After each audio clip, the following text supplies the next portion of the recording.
October 12th, 2022. I was there the night Charles Hale died. I heard the scream, and I swear, when I looked out my window, I saw something in the woods. Something with glowing red eyes. Watching the house. Standing on two legs. Not a man, but not a wolf either. They called it a wolf attack. But Hollow's Inn hasn't had wolves for 40 years.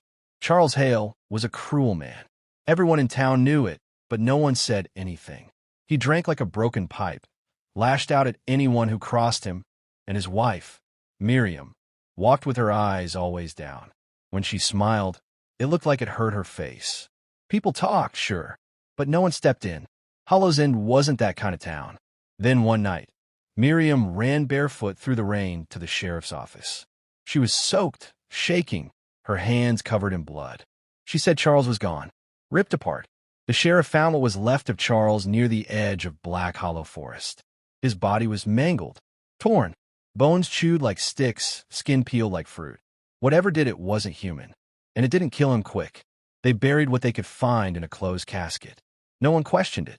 Everyone wanted to believe it was wolves. But there was one problem. Hollow's Inn didn't have wolves.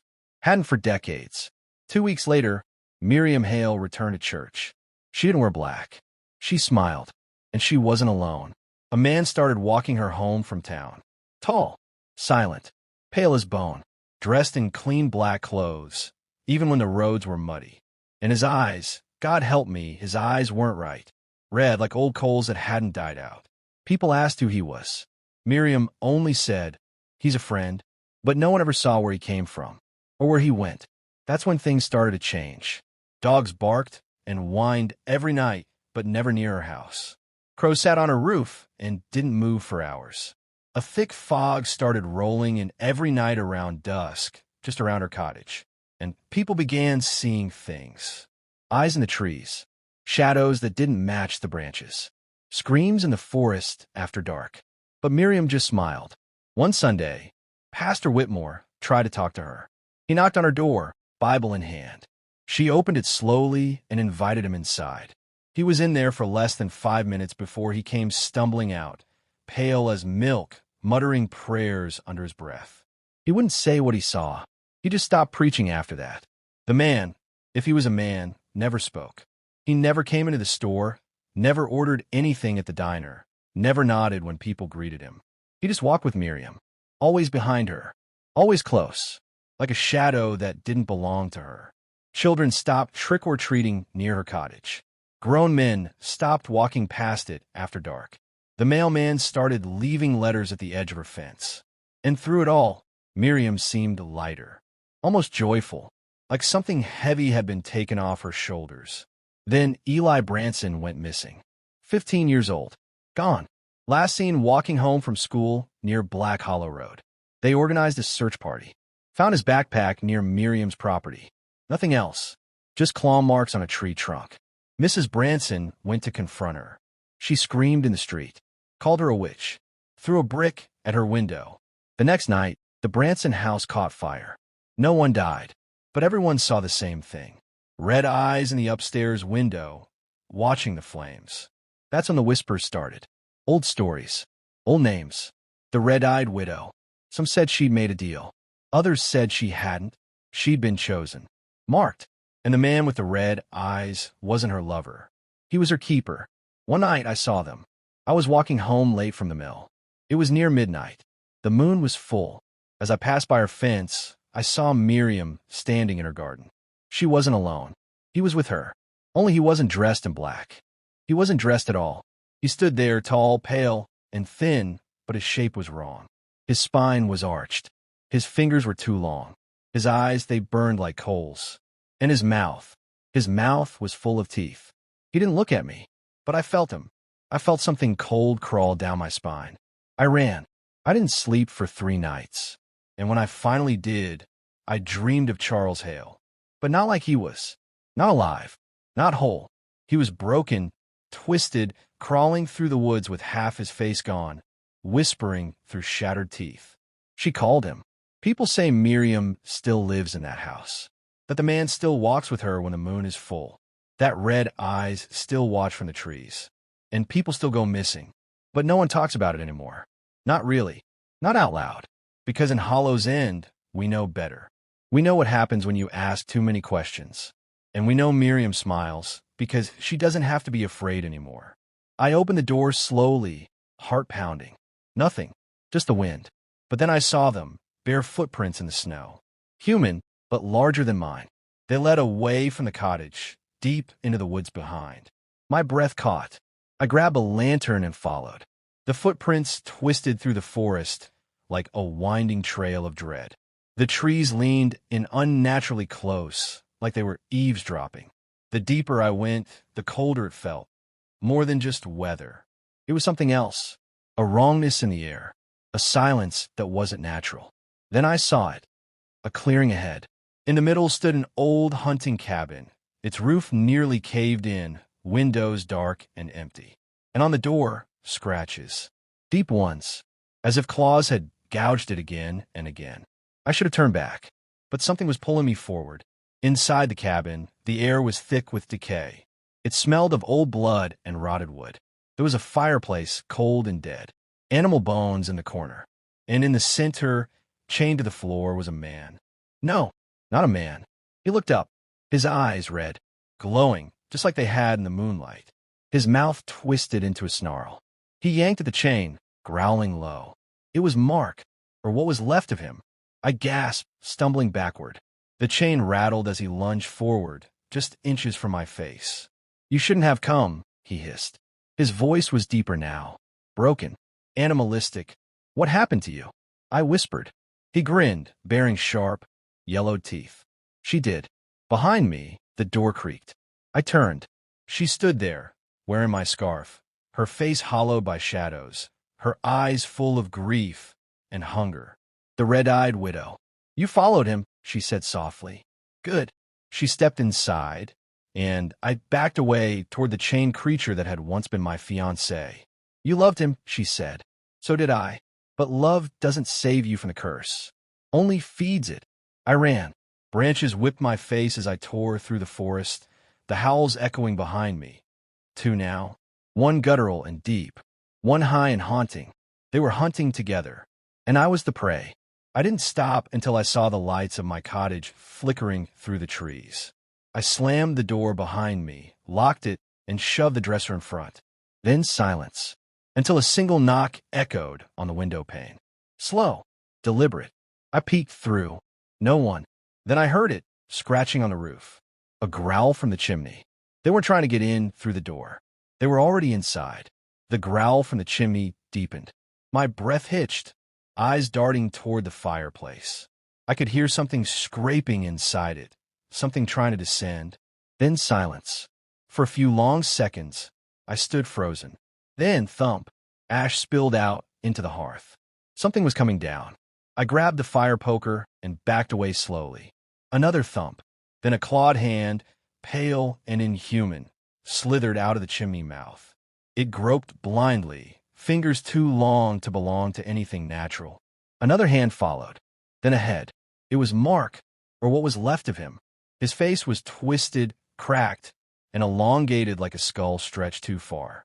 His glowing red eyes found mine and grinned with a mouth full of daggered teeth. I screamed and swung the poker. It struck him, but barely fazed him. He laughed, a low, unnatural sound that echoed in the walls. He lunged.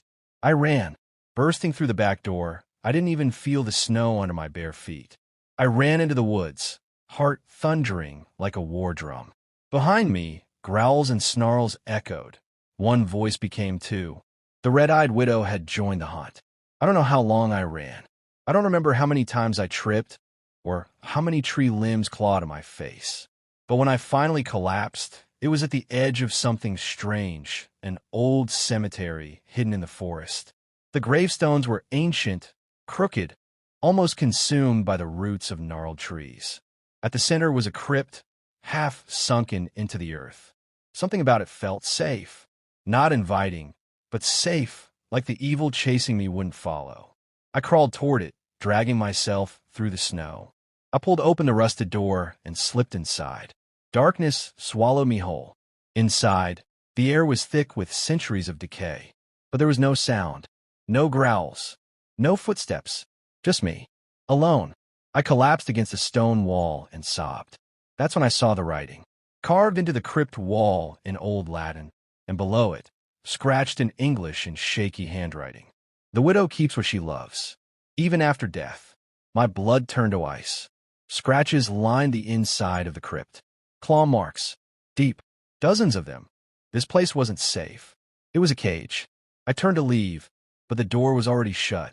Outside, I heard her voice again, whispering, "She keeps what she loves." And then, the key turned in the lock from the outside. I screamed and pounded on the door, but no one came. No wolves. No widow. Just me. The air grew thinner. Time slowed. I think I passed out.